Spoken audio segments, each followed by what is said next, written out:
Recuerda que puedes escuchar este audio horas antes de su estreno y sin publicidad suscribiéndote en cesarvidal.tv.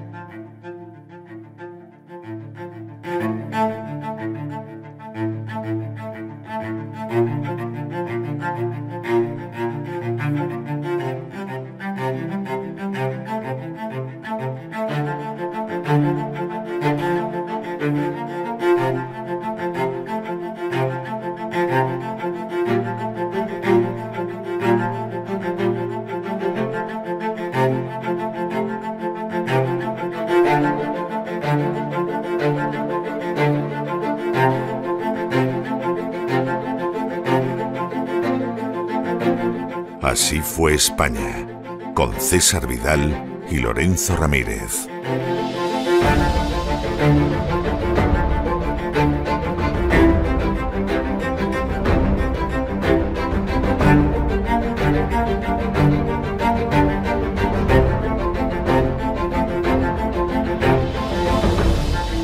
Estamos de regreso para dar inicio a ese programa doble y sesión continua que dedicamos todos los lunes en La Voz a la cultura hispánica. Ustedes saben que empezamos primero con la historia de España, con la sección de Así fue España, donde les vamos contando poquito a poco, pasito a pasito, la historia de España sin ningún tipo de sectarismos ideológicos, políticos, religiosos, etcétera.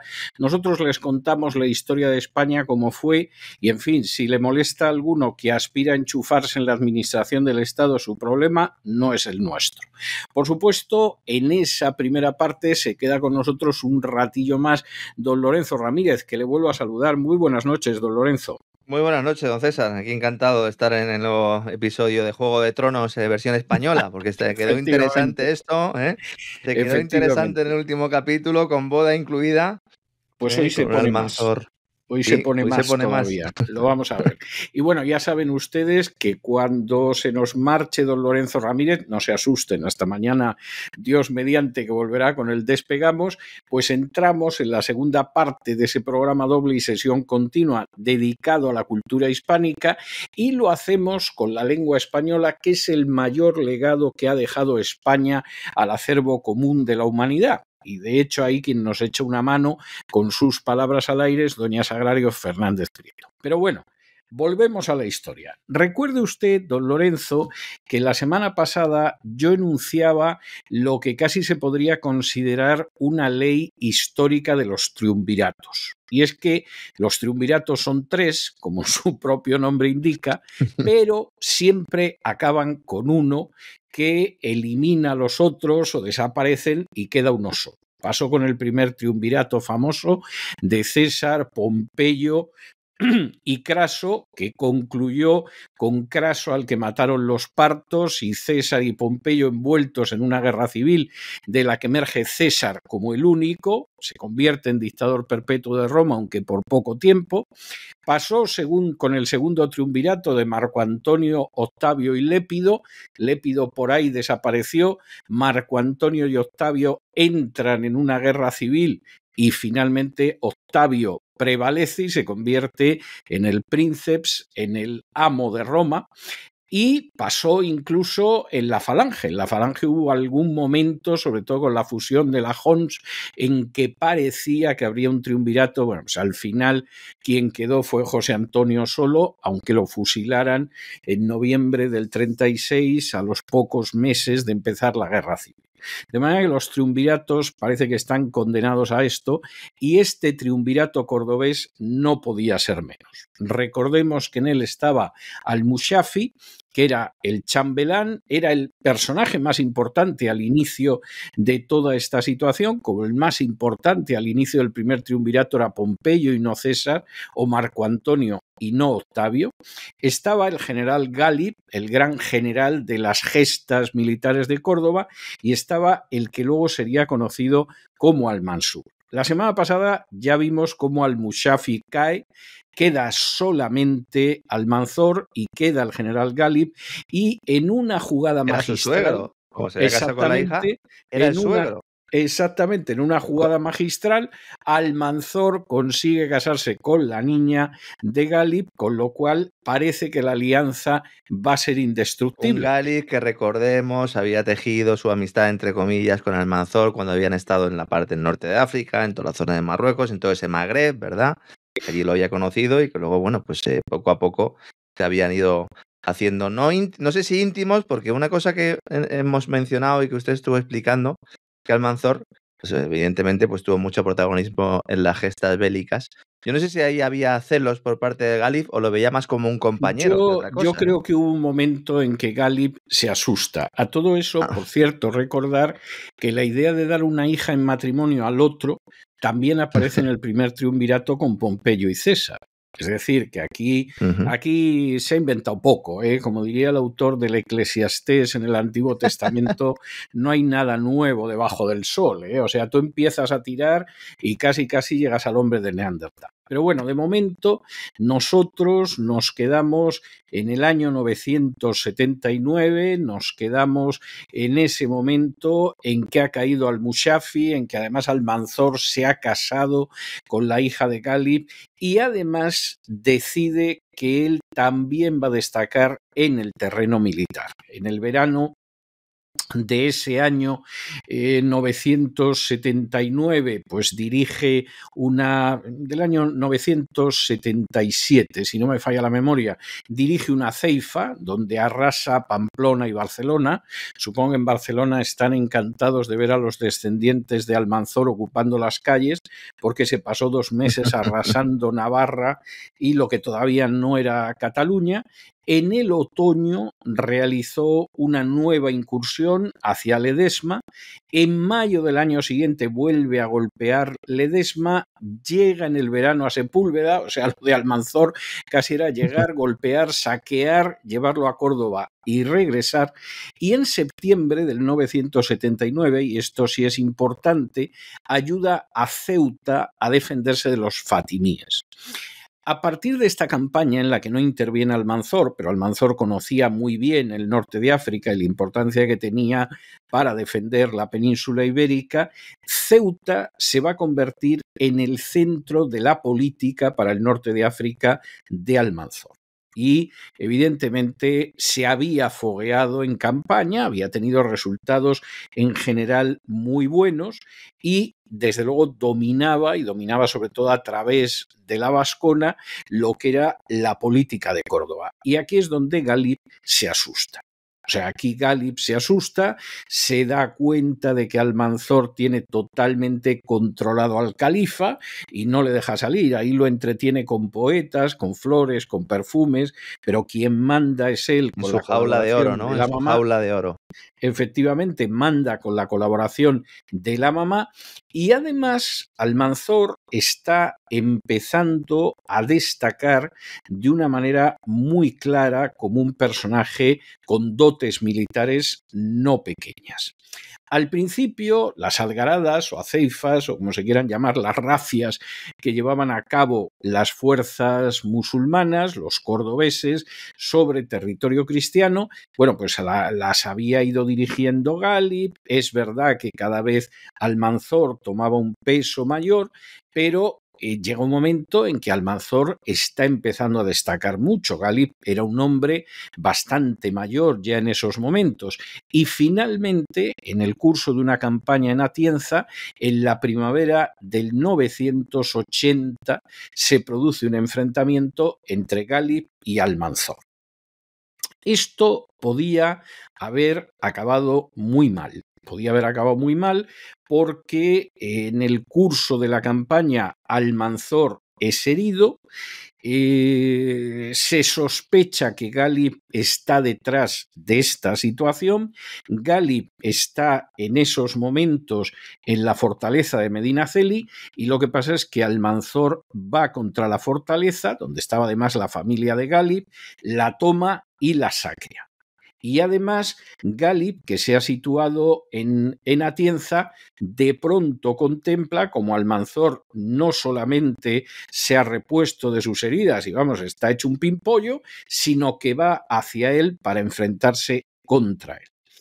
¿Qué hace Gálib en ese momento? Bueno, Gálib se da cuenta de que efectivamente el contexto no es un contexto favorable, que desde luego como lo pesque Almanzor lo va a despellejar, por lo menos en un sentido figurado, y entonces Gálib dice, bueno, pues esto es muy fácil, me paso al enemigo. Yo lo que hago en estos momentos es que me paso inmediatamente al enemigo, me voy al territorio cristiano, me van a coger muy bien, es decir, no temo que me vayan a juzgar como criminal de guerra o algo parecido, todo lo contrario, los cristianos me van a coger muy bien porque hay una visión caballeresca de la guerra que seguramente en Occidente terminó en la Primera Guerra Mundial, pero que ha existido a lo largo de los siglos, y entonces, pues aunque el general haya sido un tipo muy duro, se piensa que la guerra es la guerra y no vas a juzgar a un general enemigo o algo así, porque eso es indigno de caballeros, y con ese código caballeresco que existe a uno y otro lado de los bandos, Gálib se va al territorio cristiano. Almanzor va a continuar y, por ejemplo, en el año 981, que ya es decir, Almanzor organiza 5 campañas militares, que se dice pronto. Uno puede decir, bueno, pues las campañas militares era que llegaba, arrasaba todo a su paso, robaba todo lo que podía y regresaba a Córdoba. Sí, de acuerdo. Pero claro, unas campañas militares que no van con vehículos autopropulsados, que no mueves a las tropas en camiones ni en trenes, y que en realidad lo que sucede es que todo es a golpe de infantería y a golpe de caballería, es algo impresionante. De hecho, las primeras campañas de ese año 981 son campañas que se dan en los meses de febrero y marzo, meses todavía complicados para la guerra en el norte de España, porque hace... Con tropas bereberes, ¿no? Que utilizó también para... Y además hace de Córdoba bastante y luego frío también en ese algunas sentido. de las Utilizaron de frontera, los bereberes, ¿no?, un poco más adelante. De hecho, hay 2 campañas en febrero y marzo, hay otra campaña en abril del 981 y ahí Gálib le sale al encuentro con soldados castellanos y navarros. Y ahí derrota a Almanzor. Es decir, Gálib es un gran general a fin de cuentas, no tiene tropas propias, pero están los castellanos y los navarros. Oye, los castellanos y los navarros, bien mandados, dan mucho juego y vence a Almanzor. A Almanzor eso no lo desanima. Es derrotado en el mes de abril y en el mes de mayo, como usted dice, ha reunido a tropas bereberes que suma a las tropas cordobesas que ya tenía y algunas unidades de frontera y va contra Gálib. Y bueno, aquí, algunas unidades que habían estado bajo la orden y el mando de Gálib. Efectivamente, sobre todo las unidades de frontera, pero que en ese momento son leales a Almanzor. O sea, Almanzor, la derrota de abril a manos de Gálib, lejos de deprimirme, pues como al toro de casta, lo que parece es que lo espolea todavía más. Suma a las tropas cordobesas y a las unidades de frontera que habían estado a las órdenes de Gálib, las tropas bereberes, y va otra vez contra Gálib y va otra vez con los castellanos y con los navarros. La batalla es una batalla terrible que se libra el 10 de julio del año 981. O sea, sol de fuego cayendo sobre tropas que en los 2 casos están mandadas por un musulmán cordobés, en un caso por Almanzor, en el otro caso por Gálib, que manda a castellanos y navarros. Y en ese momento se produce una de esas cosas que suceden tantas veces a lo largo de la historia, que es un hecho inesperado que cambia seguramente la historia. Y es que Gálib aparece muerto en un barranco. Gálib aparece muerto y no tenía señales de violencia. Es muy posible que muriera de forma natural. A fin de cuentas, era una persona que ya rayaba los 80 años, que es una edad de muchos años ahora. Pues imagínese usted a finales del siglo X, hace más de 1000 años, lo que era eso. Muere posiblemente de un fallo cardíaco, un síncope, y efectivamente esto ya le da la victoria a Almanzor. las tropas que podían ser musulmanas con las que contaba Gálib inmediatamente se pasan al Almanzor. Ha muerto su caudillo, no tiene ningún sentido la fidelidad a un caudillo muerto, se pasan al Almanzor. Los castellanos y los navarros se ven sin la dirección habilísima de Gálib y además con una parte del ejército que los abandona y son derrotados. Y aquí Almanzor además va a procurar que quede muy claro que finalmente se ha impuesto y que el hombre fuerte en Granada es él y solo él. El cadáver de Gálib lo mutilan. Parece ser que inicialmente pues Almanzor le dice a las tropas de Gálib que comprueben que Gálib ha muerto. Los soldados de Gálib, por lo que les pudiera pasar con Almanzor, se cebaron con el cadáver, por eso de amor o muerto gran lanzada, pero en este caso, porque además se daba la circunstancia que, bueno, querrían hacer méritos con el jefe, y luego como si fuera Mussolini, ese cadáver golpeado, mutilado, arrastrado, es colgado en Córdoba para que lo vea todo el mundo. En exposición, aviso navegante, ¿no? Exactamente. O sea, aquellos que piensen que exponer el cadáver de Mussolini, de Chiaretta Petacci colgado será una originalidad, no. Esto ha tenido ejemplos a lo largo de la historia, siempre brutales, y efectivamente Almanzor lo muestra para que quede claro que se acabó. Que se acabó.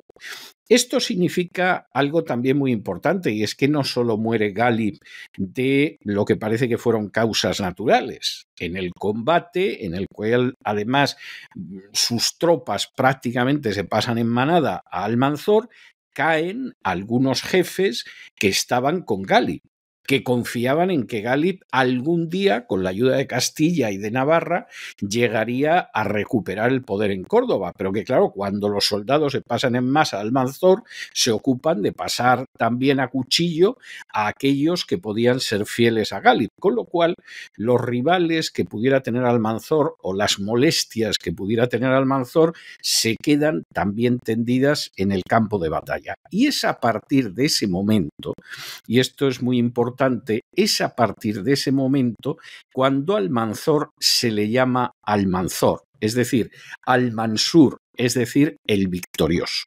Hasta entonces, él ha sido conocido por su nombre, no ha sido denominado Almanzor, nosotros lo llamamos así para que nos entendamos y la gente no se nos pierda con los nombres árabes y hablamos de su nombre real y no del sobrenombre en la primera entrega sobre Almanzor, pero a partir de este momento él se convierte en Almanzor.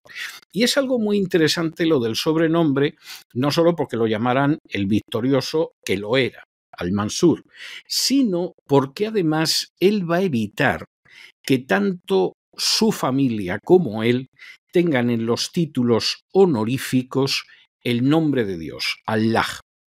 Y lo va a evitar de una manera muy inteligente para que no parezca que él está suplantando al califa. Claro. Que el califa tuviera el nombre de Dios es normal, lo hemos visto en un Abdallah, que fue emir, abuelo de Abderramán, lo hemos visto en Abderramán, que no es nada más que el siervo del Clemente, pero aquí la idea es evitarlo para que no dé la sensación de que él se ha proclamado califa. Y para que no haya un enfrentamiento con la propia madre del califa, ¿no? Entonces también, ya tendríamos aquí abierta otra brecha, ¿no? También habría otro Juego de Tronos adicional. Mientras el califa estuviera controlado, el joven califa, y la madre sintiera de alguna manera que estaba gestionando ese califato, cuando en realidad era Almanzor, sobre todo a partir de este momento, entiendo, ¿no? Cuando ya lo empieza a gestionar de forma prácticamente individual, ¿no? Porque aquí, ¿hasta qué punto era una alianza lo que tenía con la señora? No, yo no tengo ninguna duda de que había más que alianza, ¿eh? O sea, yo creo que ahí había tema y todo, y vamos a hablar de ello la semana que viene. Pero aquí hay otro elemento que tiene paralelos con otros momentos de la historia. Hablábamos de Mussolini. La legitimidad de Mussolini, hasta que desembarcan los aliados en Sicilia y se desploma el régimen fascista y el propio Consejo fascista destituye a Mussolini. La legitimidad jurídica de Mussolini era el rey. Es decir, Mussolini nunca derribó la monarquía en Italia, solo cuando el rey decide respaldar la caída de Mussolini y firmar una paz con los aliados, etcétera, entonces Mussolini proclama lo que se llamó la República Social.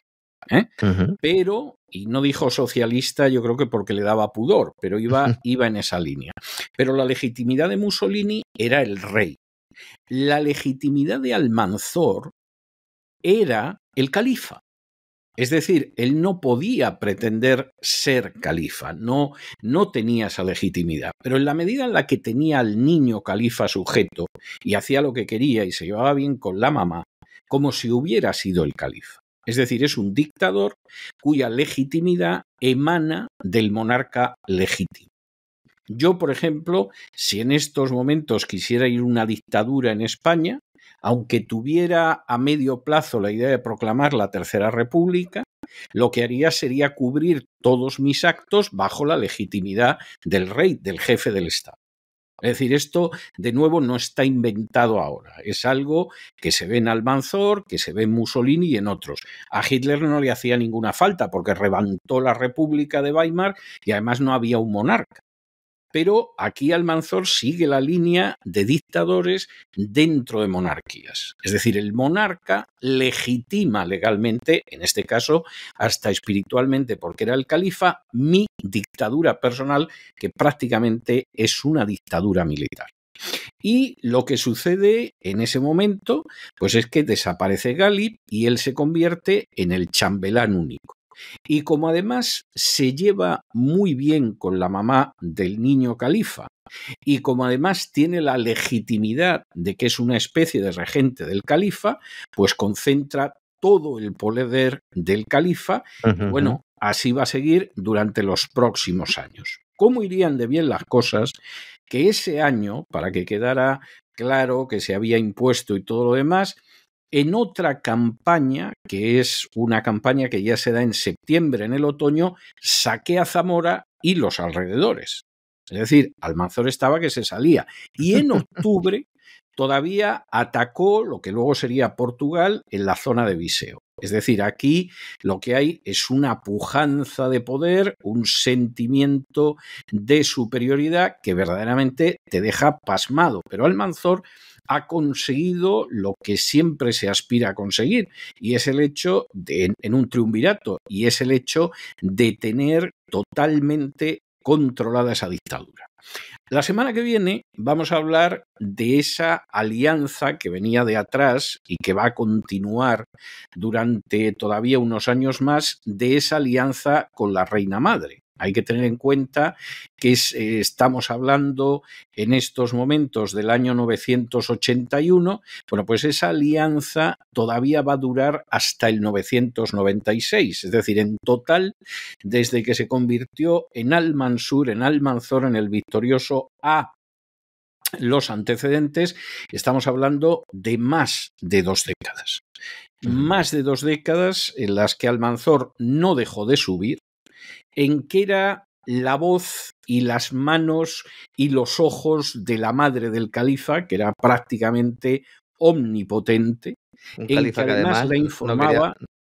No quiso mandar cuando fue mayor de edad, es decir, él se mantuvo al margen en todo momento, ¿no? El califa también cumple la mayoría de edad y se queda ahí y dice, bueno, yo estoy en esta situación, y al final es la madre con un consejo de regentes, que también hay que aclararlo, donde Almanzor pues tenía ahí mano, y bueno, pues ya nos contará usted realmente si aquello acabó como el Rosario de la Aurora. Aquello acabó como el Rosario de la Aurora, evidentemente, o como la oración de la tarde, si lo vamos a decir en términos musulmanes, pero lo cierto es que, claro, Almanzor había sido los ojos, las manos, yo diría que hasta la boca de la mamá del califa, controlaba los ejércitos, controlaba la policía, y esa situación, como tendremos ocasión de verlo la semana que viene, va a cambiar en ese momento en que el califa llega a la mayoría de edad.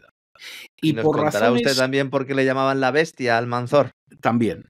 Pero vamos a ver, aquí hay una cuestión que hablaremos de ella la semana que viene, pero que no sabemos en realidad qué pasó. El califa niño no reclamó el ejercicio total del poder al que tenía derecho. hay gente que ha dicho, bueno, es que a lo mejor estaba muy enfermito, a lo mejor incluso tenía algún problema mental que impedía que tomara decisiones, etcétera, etcétera. Posiblemente la explicación más sencilla, como veremos la semana que viene, es que era una criatura que se había acostumbrado a que le dieran todo hecho y le habían dejado la parte agradable de la vida, y además sin complicaciones.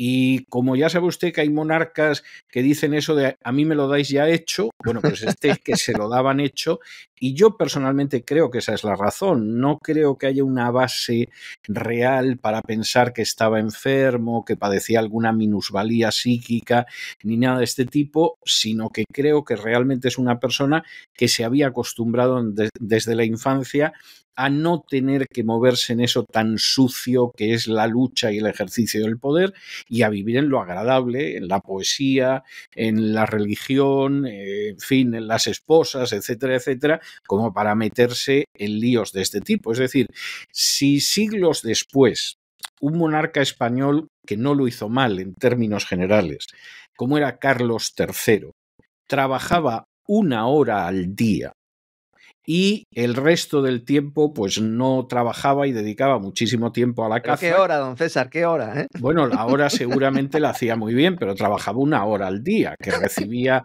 a los secretarios, el equivalente a los ministros, trabajaba 1 hora y luego se pasaba un montón de tiempo cazando, que era una cosa que le divertía muchísimo. El ídolo de Mariano Rajoy podría ser, perfectamente.